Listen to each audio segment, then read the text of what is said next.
આજે સવારમાં દિનેશ એના સાસુને ફોન કરીને કહે છે, મમ્મી તમે અત્યારે હાલ અહીં અમારા ઘરે આવીને જુઓ, તમારી લાડકી દીકરીએ કેવો તમાશો કર્યો છે અને એ તમારી દીકરી છે તો હવે તમે જ આવીને તેને સંભાળી શકો છો. મારી મમ્મી સાથે એવું વર્તન જરાય ઠીક નથી. ત્યારે રંભાબેન એમના જમાઈના મોઢેથી પોતાની દીકરી રેણુકા વિશે આવું સાંભળી ચોંકી ઉઠ્યા. ત્યાર પછી તેઓ બોલ્યા, અરે દિનેશ કુમાર, આમ અચાનક શું થઈ ગયું? મારી દીકરીને અને તમે એના વિશે આવું કેમ બોલો છો? રેણુકાને તો અને સમજાવી દઈશું, પણ પહેલા વાત શું બની છે એ તો જણાવો, તો કંઈ ખબર પડે. ત્યારે દિનેશે કહ્યું કે બસ તમે અત્યારે જ હાલ અહીં આવી જાઓ, એટલું કહી અને એને ફોન મૂકી દીધો. પોતાની દીકરી વિશે આવું સાંભળી અને રંભાબેન ચિંતામાં પડી ગયા. પછી તરત જ એ એમના દીકરા રોનકને લઈને એમના દીકરી રેણુકાના સાસરે જવા નીકળી ગયા. પોણા કલાકમાં એઓ રેણુકાના સાસરે પહોંચી ગયા. ત્યાં પહોંચતા જ દિનેશ કહે છે, તમારી દીકરી મને મારી માંથી અલગ રહેવાની વાત કરે છે અને જો અલગ ન રહેવું હોય તો છૂટાછેડા આપવાની વાત કરે છે. હવે તમે જ એને સમજાવો. અને તેણે અંબાના ઘરમાં કામ કરવાનું પણ છોડી દીધું છે. ત્યારે રેણુકા બોલી, હું તો એક જ શરત પર અહીં રહીશ, જો મારી સાસુ એમની મિલકત છોડી દે અને અહીંથી ચાલ્યા જાય. ત્યારે રેણુકાના મોઢેથી આવા શબ્દો સાંભળી એનો ભાઈ રોનક ચોંકી ઉઠે છે અને કહે છે, રેણુકા, આ તું શું બોલી રહી છે? એનું તને ભાન છે? રમાબેન તો પોતાના ઘરથી જ ગુસ્સામાં નીકળ્યા હતા એટલે એ બોલ્યા, રેણુકા, આ શું તારા મોઢામાં જેમ આવે એમ બોલે છે? તારા સાસુ માટે તું આવા શબ્દો કેવી રીતે વાપરી શકે? ત્યારે રેણુકા બોલી, મમ્મી હવે બહુ થયું. તમે નથી જાણતા કે અહીં ચોરી છુપીથી શું શું થઈ રહ્યું છે. મારાથી હવે આ બધું સહન નથી થતું. મારે બસ એમનાથી અલગ રહેવું છે. ત્યારે રેણુકાના આવા જવાબથી રંભાબેન વધારે મુશ્કેલીમાં મુકાઈ ગયા અને એમના ગુસ્સાનો પાર વધી ગયો અને હાઈ પ્રોફાઇલ થઈ ગયો. એને તો રેણુકાની ગાલ પર એક જોરદાર લાફો ઝીંકી દીધો. ત્યારબાદ એમણે કહ્યું, તે તો મારા જમાઈ સામે અમારી આબરૂ કાઢી નાખી. તારામાં આટલી બધી બેશરમી ક્યાંથી આવી ગઈ? અને જરા મને તો જણાવ કે એવું તો શું અહીં થાય છે કે તારાથી સહન નથી થતું? આ બધું જોઈને રેણુકાની સાસુ એટલે કે દિનેશની માં બોલ્યા, ઠીક છે બેટા, તમારી એવી ઈચ્છા હોય તો હું જ આ ઘર છોડીને જતી રહીશ. હું નથી ઈચ્છતી કે મારા કારણે તમારા લોકોની ગૃહિસ્થી ખરાબ થાય. ત્યારે રંભાબેન બોલ્યા, રેણુકા, તારા સાસુની માફી માંગ. તારા સસરા તો ઘણા વર્ષો પહેલા અવસાન પામ્યા છે. ત્યારબાદ એમને જ આ ઘર અને આખી ગૃહસ્થી સાચવી રાખી છે. આજે તારા ઘરમાં જે કંઈ પણ છે એ બધી જ એમની મહેનતનું ફળ છે. ત્યારે રંભાબેને એમની દીકરી રેણુકાને ખંભેથી પકડીને એના વિધવા સાસુની માફી માંગવા માટે કહ્યું. ત્યારે રેણુકા બોલી, મમ્મી, મારે અલગ રહેવું છે અને મારા માટે કંઈક કરવું છે. માટે હવે હું જ આ ઘર છોડીને જતી રહીશ. તમને બધાયને મારા સાસુ સસરા લાગે છે તો એમને અહીં જ રહેવા દો. એટલું કહીને રેણુકાએ બધાયને વિકટ સમસ્યામાં ફસાવી દીધા. એ કોઈ પણ વાત સમજવા જ તૈયાર નહોતી. રેણુકાની વાતો સાંભળી અને દિનેશનું દિમાગ ગયું એટલે એ બોલ્યો, જુઓ મમ્મી, આ છે તમારી દીકરીના નખરા. અમે તો કેટલાય સમયથી સહન કરી રહ્યા છીએ. મારી મમ્મી એના પર બોજ ક્યાંથી બની ગઈ? આ વાત બધું મારી મમ્મીનું છે અને એમને એમની મહેનતથી વસાવ્યું છે. આજે હું જ મારા હાથે આને ઘરની બહાર કાઢી મૂકું છું.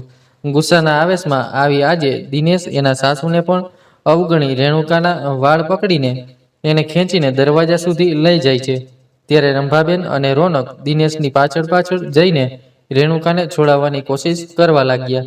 પરંતુ દિનેશની પકડ એટલી મજબૂત હતી કે એણે રેણુકાને દરવાજાની બહાર જમીન પર પટકી દીધી. ત્યારે રેણુકા જમીન પર બેસી ગઈ તો દિનેશ બોલ્યો, તારા જોડે કોઈ પણ ડિગ્રી નથી. મેં તો તારા પાછળ રૂપિયા ખર્ચીને આગળ અભ્યાસ પૂરો કરાવ્યો અને આજે તું આટલી વાહિયાત વાતો કરી રહી છે. આજે જેને તમાશો જોવો હોય એ જોઈ લઈ, પણ હું જતું નહીં કરું. ત્યારે દિનેશના અવાજથી પડોશીઓ પણ બહાર દોડી આવ્યા અને રસ્તે અવરજવર કરતા લોકો પણ આ બધું જોઈ રહ્યા હતા. આ જોઈને રંભાબેન ત્યારે શરમજનક પરિસ્થિતિમાં આવી ગયા હતા, કારણ કે આજે એમની દીકરીના આવા વર્તનના કારણે એમને નીચું જોવાનો વારો આવ્યો હતો. પરંતુ રોનકના દિમાગમાં કંઈક અલગ જ ચાલી રહ્યું હતું. ત્યારે ઊભી થઈ અને સામે રસ્તાની બાજુમાંથી એક મોટો પથ્થર લીધો અને સીધો એના સાસુના માથે ઘા કર્યો, જેથી એમના માથામાંથી અવધ તરત જ લોહી વહેવા લાગ્યા.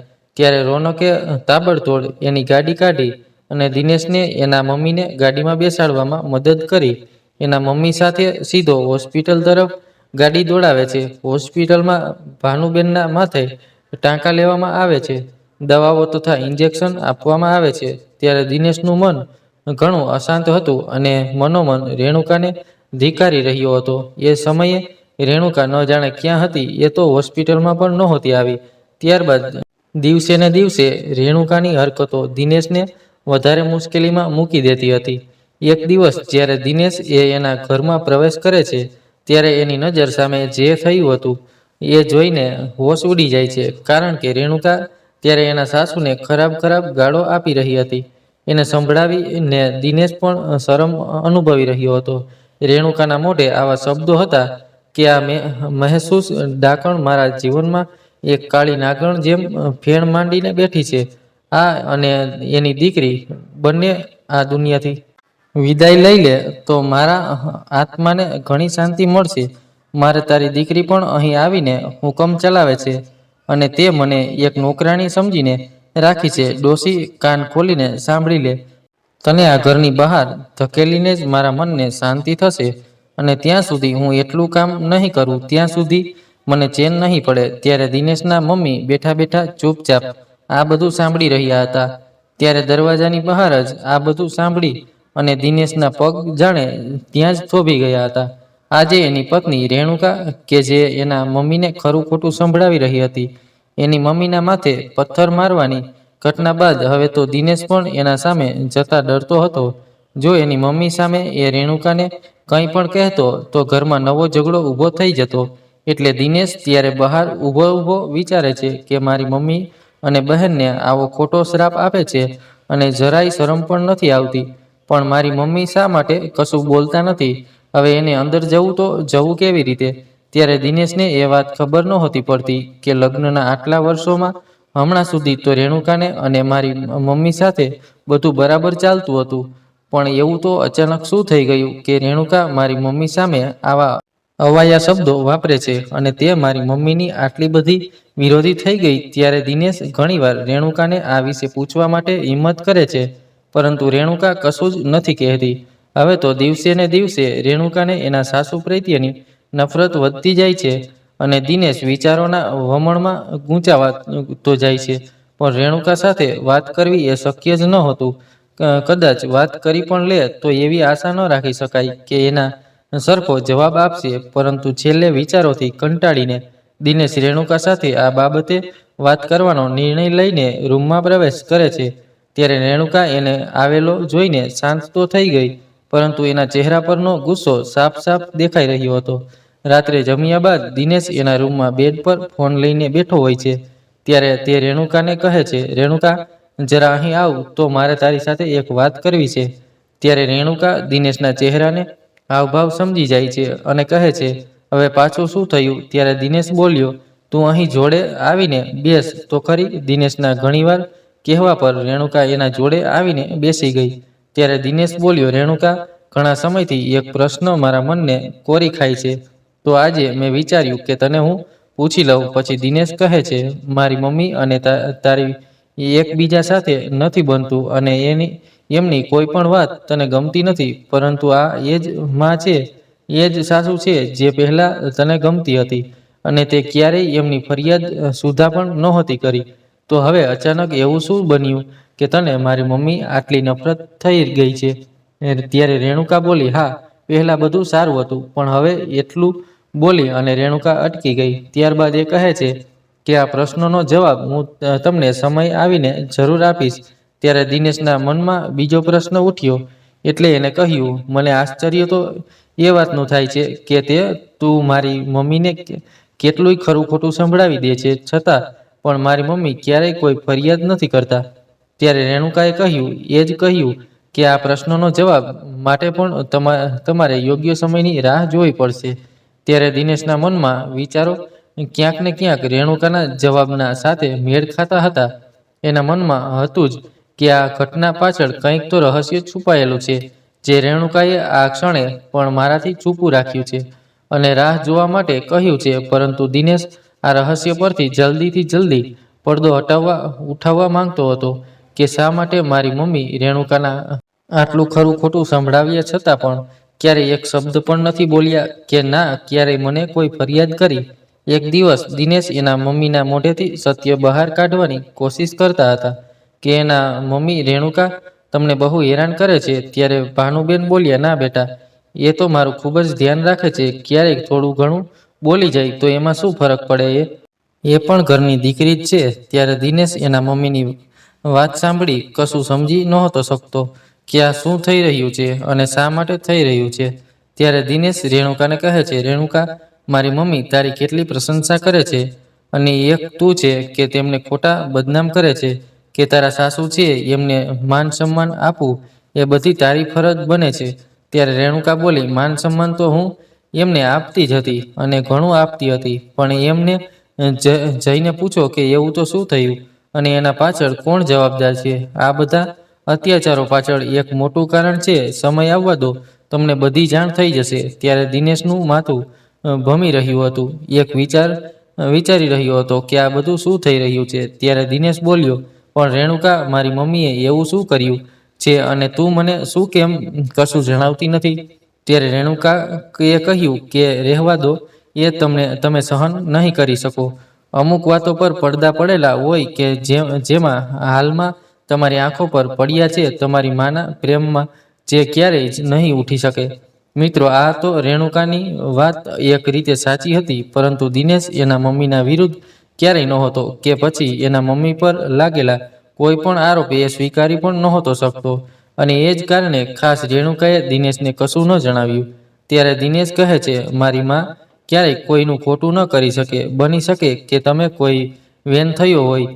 તું મારી મમ્મીને કેટલું ખોટું સંભળાવે છે, છતાંય એ કશું બોલ્યા વિના ચૂપચાપ બધું સાંભળી લે છે અને બધાય કામ પણ કરી લે છે. તો હું કેવી રીતે માની લઉં કે મારી મમ્મી ખોટા છે. ત્યારે રેણુકા બોલી, બસ આ જ કારણસર મેં તમને કશું નથી કીધું અને આગળ પણ નહીં કહું. પરંતુ હવે હું એમને માન નહીં આપી શકું. હું તો ઈચ્છું છું કે તમારી મમ્મી મને સામે જવાબ આપે, પણ હું પોતે જ આશ્ચર્યમાં છું કે આટલું બધું સંભળાવ્યા બાદ, મને હેરાન પરેશાન કર્યા બાદ પણ એ કશું કેમ નથી બોલતી. રેણુકાના આવા વર્તનથી હવે દિનેશ થાકી ચૂક્યો હતો, પણ રેણુકા કશું જણાવી જ નહોતી શકી. પરંતુ બીજી તરફ એ પણ એક હકીકત હતી કે કદાચ દિનેશ એની મમ્મીની સચ્ચાઈનો સ્વીકાર ન કરતો. આ બધું ચાલી રહ્યું હતું એટલામાં જ રેણુકાના સાસુ ભાનુબેન મંદિરે જઈને આવ્યા અને એમના પુત્રને બોલાવતા કહે છે કે લે બેટા, આ પ્રસાદ લઈ લે. ત્યારે એમનો પુત્ર જ્યારે હાથમાં પ્રસાદ લે છે ત્યારે રેણુકા આવીને એના સાસુને જેમ તેમ બોલવાનું શરૂ કરી દે છે. અરે ઓ ડોસી, આ શું કરે છે, એમ કહીને પ્રસાદ પર હાથ મારતા બધો પ્રસાદ નીચે જમીન પર પડી જાય છે. ત્યારે ભાનુબેન બોલ્યા, વહુ, હાથે શું કર્યું? ભગવાનના પ્રસાદનું અપમાન ન કરાય અને એને તે નીચે પાડી દીધો. ત્યારે ભાનુબેન નીચે નમીને બધો પ્રસાદ લેવા માંડે છે. એટલામાં રેણુકા બોલી, ભગવાન જાણે કે આ પ્રસાદ છે કે પછી બીજું કંઈ છે. મીઠાઈ તો ગમે ત્યાંથી આવી શકે, શું ખબર આમાં તમે શું ભેળવ્યું હોય. ત્યારે રેણુકાની આવી વાત પર એના સાસુની કોઈ પ્રતિક્રિયા ન મળી. તો રેણુકાએ એના સાસુને જોરદાર ધક્કો મારી દીધો અને બોલી, તને ના પાડી છે ને કે આ ઘરમાં તારે કશું લઈને આવવાની જરૂર નથી. અમારે જે જોઈતું હશે એ અમે જાતે લઈને આવશું. પ્રસાદ પણ અમે જાતે લાવીશું, પણ તારે વધારાનું કોઈ પણ ડાપણ કરવાની કોઈ જરૂર નથી. ત્યારે એના સાસુ ત્રાસી નજરે રેણુકાને જોતા જોતા પોતાના રૂમમાં ચાલ્યા ગયા. થોડા દિવસો બાદ રેણુકા પોતાના પરિવાર સાથે એક પ્રવાસનું આયોજન કરે છે. તો એના સાસુ તરત જ મનાઈ કરી દે છે. ત્યારે દિનેશ બોલ્યો, અરે મમ્મી, તમે કેમ ના પાડો છો? તમે પણ સાથે ચાલો. આખો પરિવાર સાથે મળીને પ્રવાસે જઈશું તો ભાવની મજા આવશે.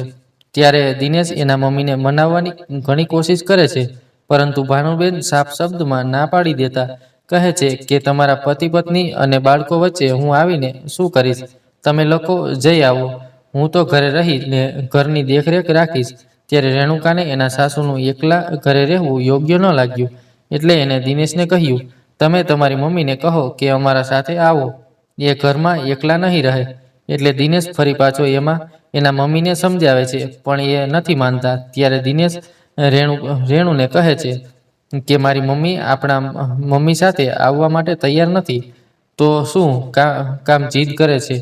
એમને ઘરે રહેવા દે. હું કોમલ દીદીને ફોન કરીને અહીં બોલાવી લઉં છું. એ મમ્મીની સાથે રહે છે. ત્યારે આ વાત પર રેણુકા કશું બોલી ન શકી, પણ એ મનમાં ઈચ્છતી હતી કે એના સાસુ ઘરે ન રોકાવા જોઈએ, પણ એને આ જબરજસ્તી સ્વીકારવું પડ્યું.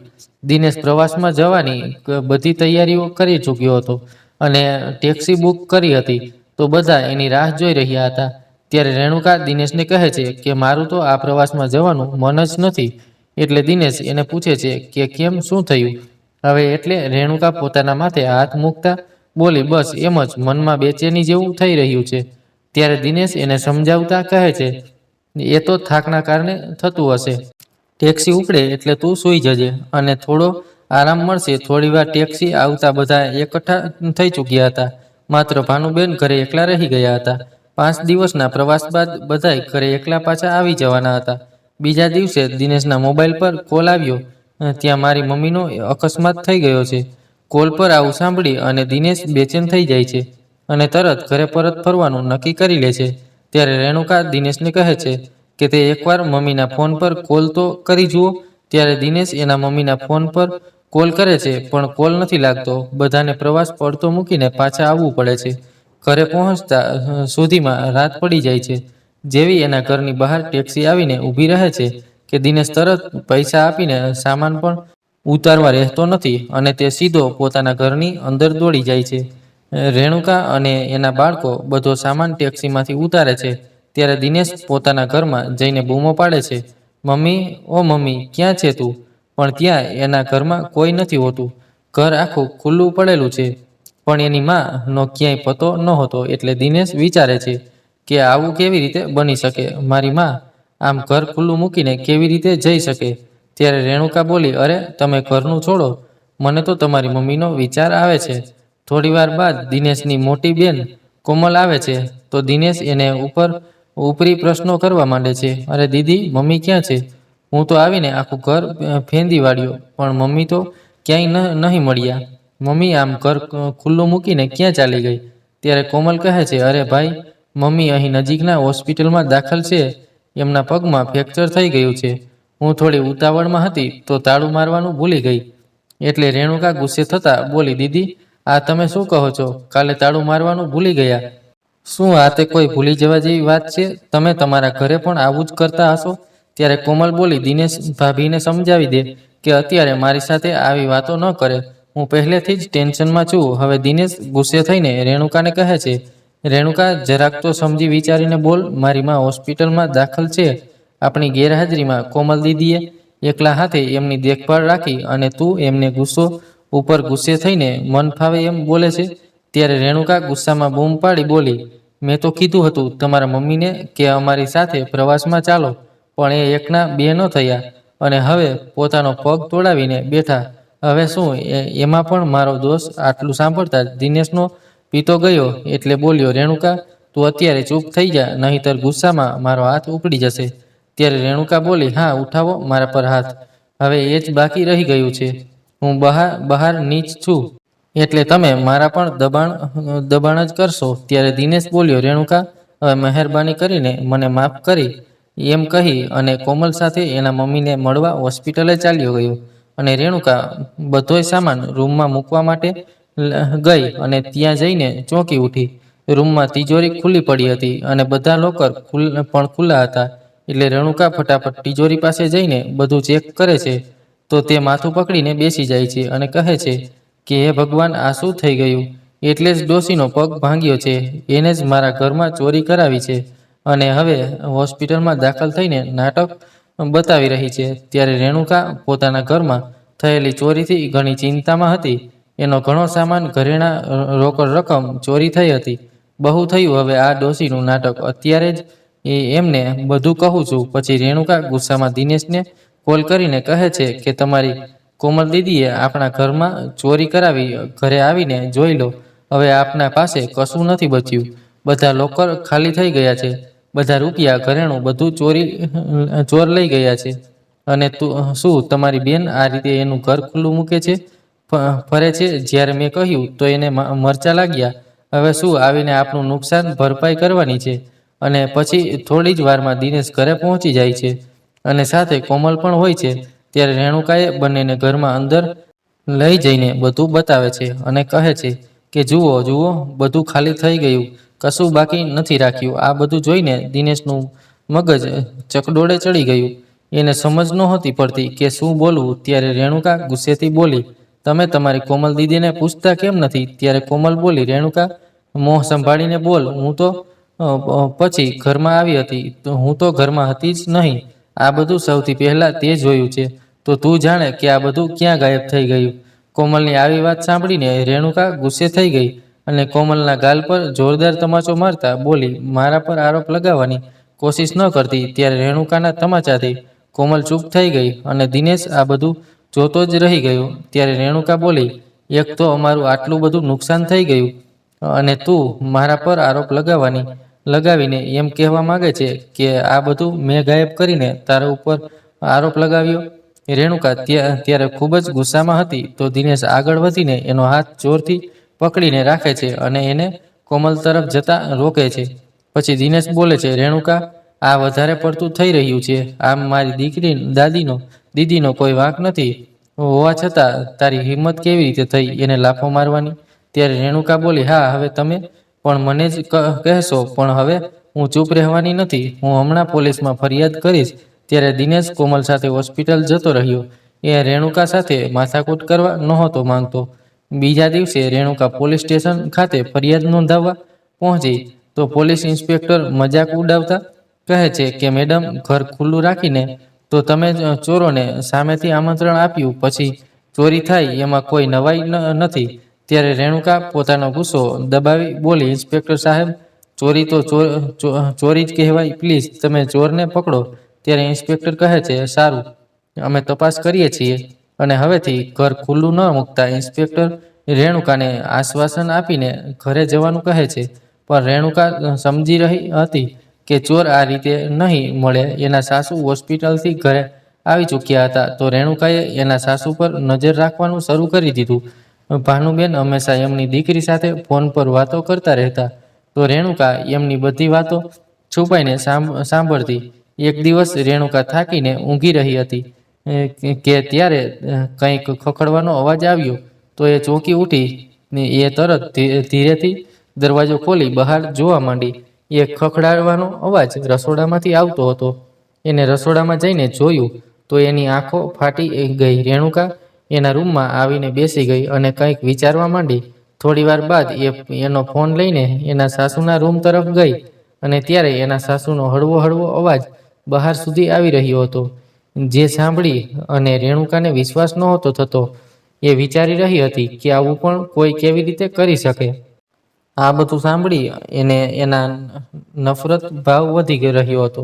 સાંજે જ્યારે દિનેશ ઘરે આવ્યો ત્યારે એને આવતા જ એને રેણુકાએ બેસીને વાત કરવાનું કહ્યું. પછી રેણુકા બોલી, મારે તમને એક વાત કહેવી છે, પણ એ વાત કહેતા પહેલા હું તમને કંઈક બતાવવા માંગુ છું.